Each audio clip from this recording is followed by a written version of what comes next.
Hey, where the heck is my dinner? If you're going to slack off on the house chores like how you are right now, I'll divorce you. And you can't even keep the curfew.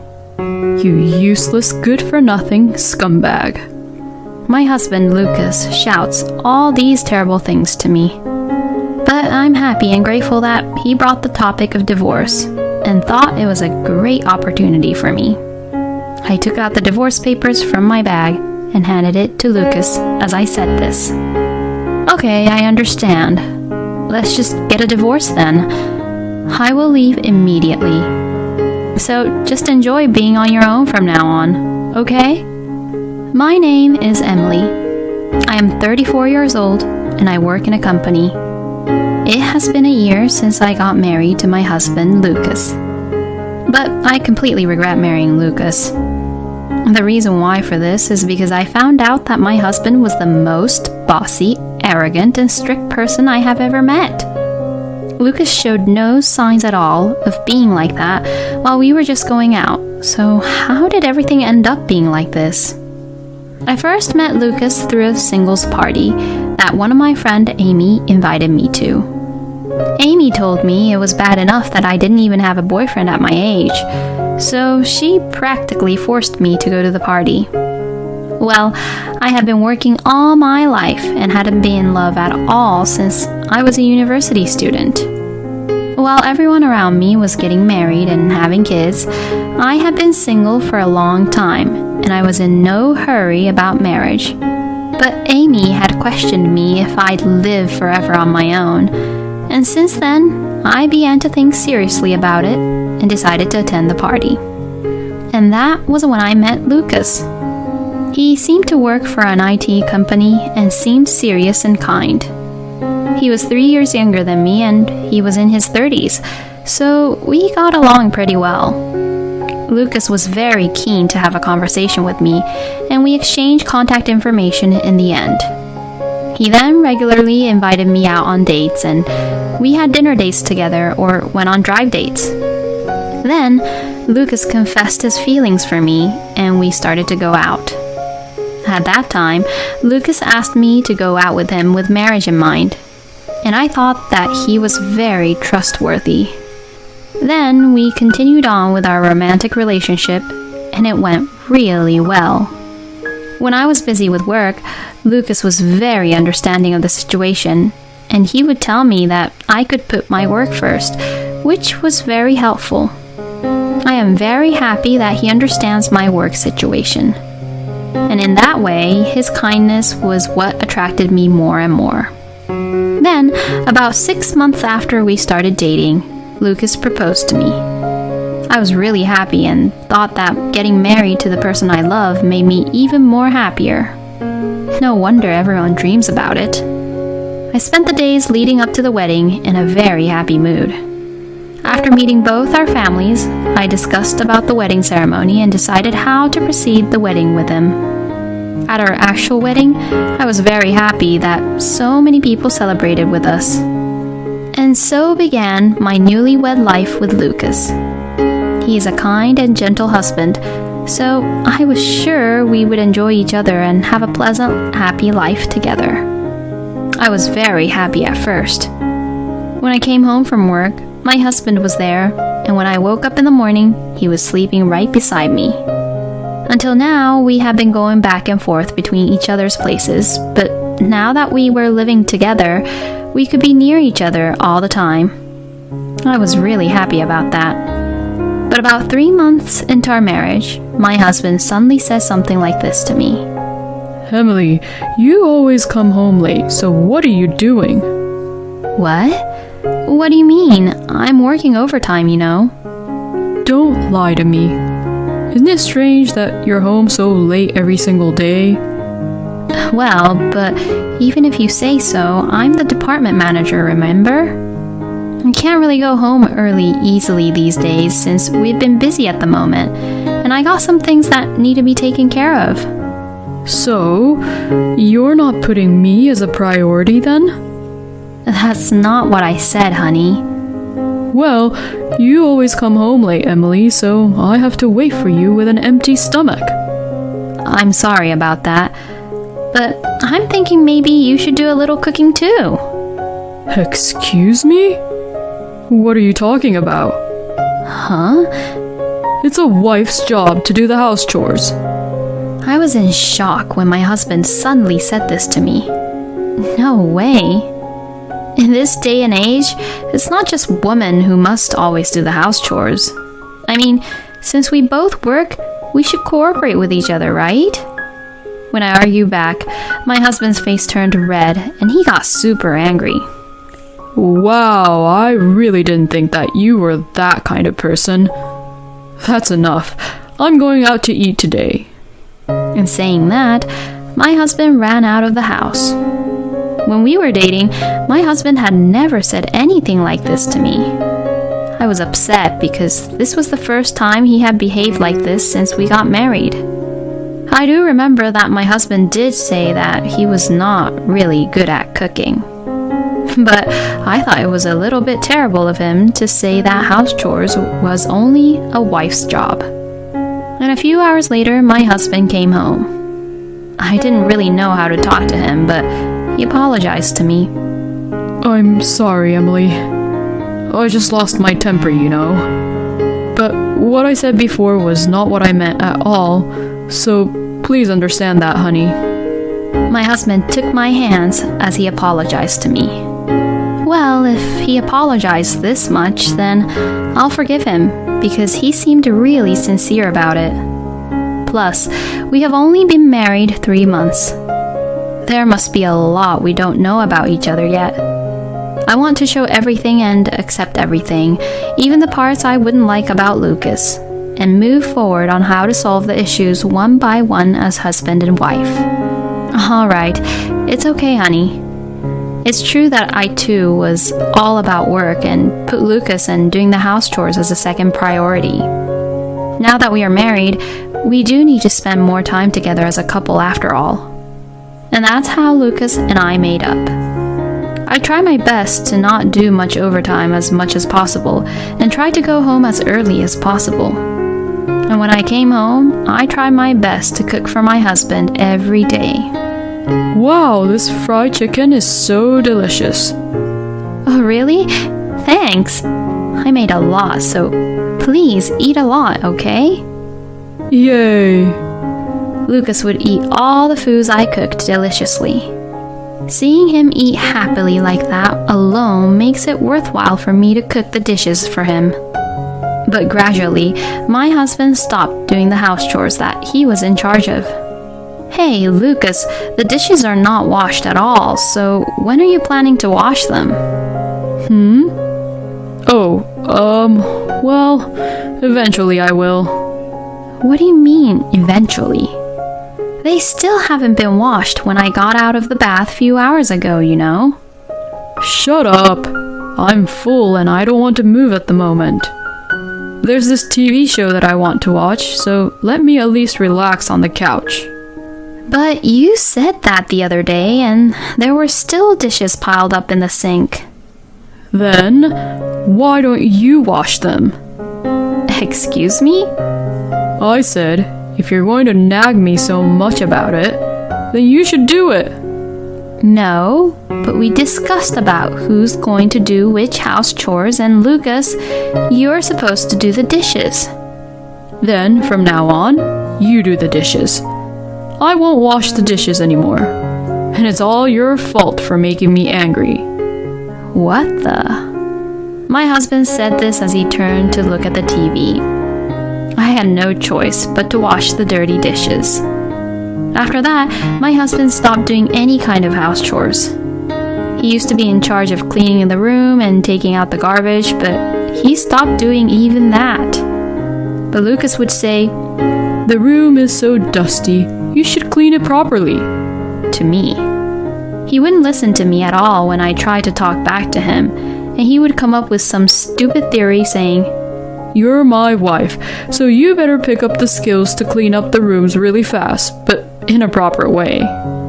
And there is one more thing that I am dissatisfied with in this marriage.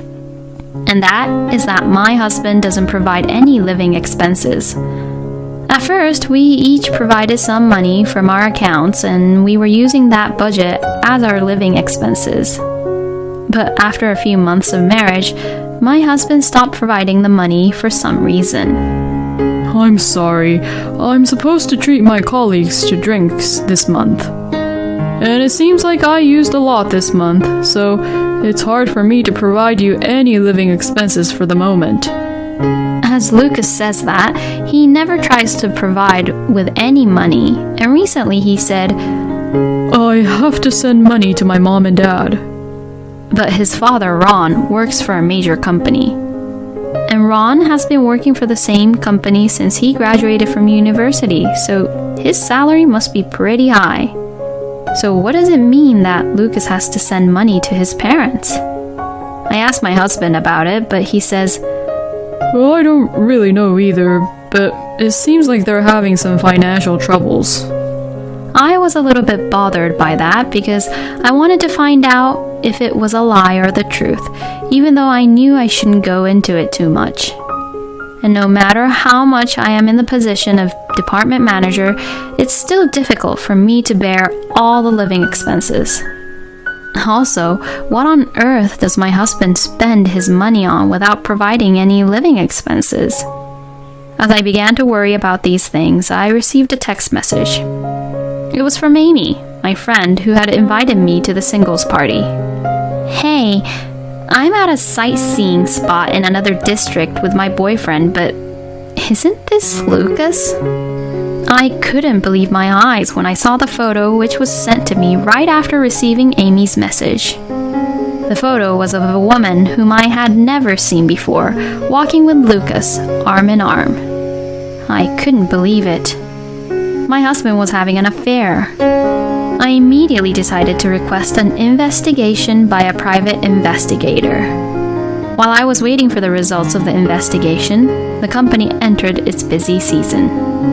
My husband had told me before that I should come home without doing any overtime, but clearly I can't be the only one to leave early during the busy season.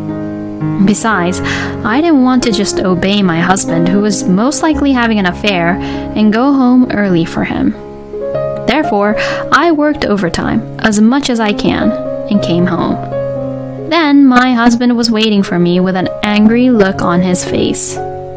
Hey, where the hell is my dinner? What time do you think it is? It's a busy season right now. That's why I've been working overtime. Huh? What the hell are you doing? Didn't I tell you before to come home early and prepare dinner instead of working overtime? If you're going to slack off on the house chores like how you are right now, I'll divorce you. And you can't even keep the curfew. You useless, good-for-nothing scumbag. My husband, Lucas, shouts all these terrible things to me. He really is a selfish, arrogant man. He really is the worst. But I'm happy and grateful that he brought the topic of divorce and thought it was a great opportunity for me. I took out the divorce papers from my bag and handed it to Lucas as I said this. Okay, I understand. Let's just get a divorce then. What? My husband was surprised that I easily agreed to the divorce. And since I had even prepared the divorce papers, he was quite surprised. What the hell? Why the hell do you have divorce papers ready already? I'm just sick and tired, and I've had enough. You don't even provide any living expenses, and you don't do any house chores at all. And yet, you yell at me and try to control me. There's no point in staying married to someone like that. I'm going to leave immediately. So why don't you just do whatever you want by yourself? I don't care anymore. I won't accept that. I will never divorce you. My husband says so, but I didn't care and started packing my bags. Hey, what the hell are you doing? I told you that I'm leaving, right? I'm pretty busy at work this month, so I don't really have the time to pay any attention to you. Saying that, I left the house while I saw my husband being flustered. Then I went back to my parents' house for the time being. My parents were surprised that I had come home so suddenly, but they were outraged when they heard what I had to say. My husband had been calling me non-stop, but I ignored all of them. The next day, I just received a call from the private investigator saying that the results of the investigation were in, so I went to pick up the documents. As it turned out, my husband was having an affair after all.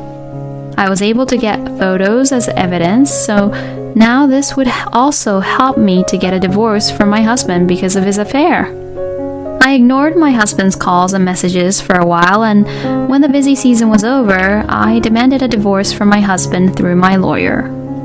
I called my in-laws, Ron and Jackie, to discuss the issue with my husband, and we had a family meeting at my parents' house. How dare you demand me for a divorce? And what the hell do you think you're doing by even bringing a lawyer? My husband blamed me like that, as if he was the victim. "Oh, Emily, I heard that you suddenly left Lucas." I heard that my in-laws were told by my husband that I abandoned my house chores and left the house on my own.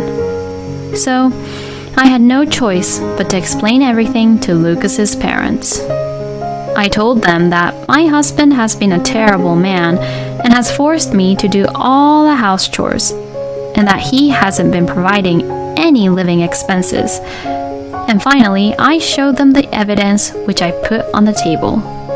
This is the main reason I want a divorce. I cannot stay married to someone who is cheating on me. With the evidence I had, Lucas's parents were turning pale. Hey, Lucas, what the hell is the meaning of this? "What the hell are you doing?" Both Ron and Jackie questioned my husband. No, this is... I then handed the divorce papers once again at my husband, who lost all his words on how to explain his situation. "You can't make any more excuses, you know. We'll just get a divorce and you'll pay me alimony." As I said this, my husband began to cry. I don't want a divorce. If you leave me, Emily, I won't have any money to spend on, and I won't be able to treat my lover. Excuse me? I was stunned by my husband's unbelievable comment, but I asked him what I had on my mind. "You do work for an IT company, right? If that's the case, then don't you earn pretty well?" Then Lucas said something unbelievable. I was fired from the company a few months after we got married. Since then, I've been working at a part-time job. Huh? What the hell? What Lucas had said surprised everyone.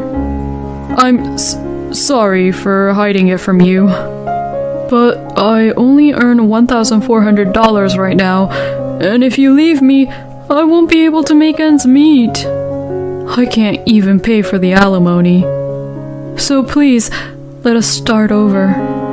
I'll properly reflect on what I did. I was just speechless to say anything else. That's enough, Lucas. I am so disappointed in you. Ron yelled at Lucas. "Oh, Emily, I am so sorry for everything that happened. I will definitely make Lucas pay the alimony." Jackie says so and gave me her word. So in the end, Ron and Jackie made Lucas fill out the divorce papers, then sincerely apologized once again. I was glad that both Ron and Jackie intervened to make the divorce procedure go smoothly. And my divorce from my husband was finalized at last. As for the alimony, Ron and Jackie paid it all at once on Lucas's behalf. And Lucas was taken to Ron's brother's farm in the countryside and told not to come back until he earns enough money to pay back for the alimony, so he is being forced to work until then. But all of this happened because of what Lucas said and did, so he deserved what he got. I, on the other hand, have been working hard again and have recently been offered a promotion. Well, I've been married once, and now I'm going to devote myself into my work and get good results, as it doesn't matter either way whether I get to have a partner or not. Lucas was being a strict, bossy, arrogant husband when he was just only earning $1,400, and on top of that, he was also having an affair. What a scumbag. Emily was right to break it off with such a guy like him. A woman who shines at work is wonderful, and I am sure that she will find a good partner in the future. I wish for Emily's happiness in the future. Thank you for watching until the end. Please subscribe to our channel. We hope to see you in our next video.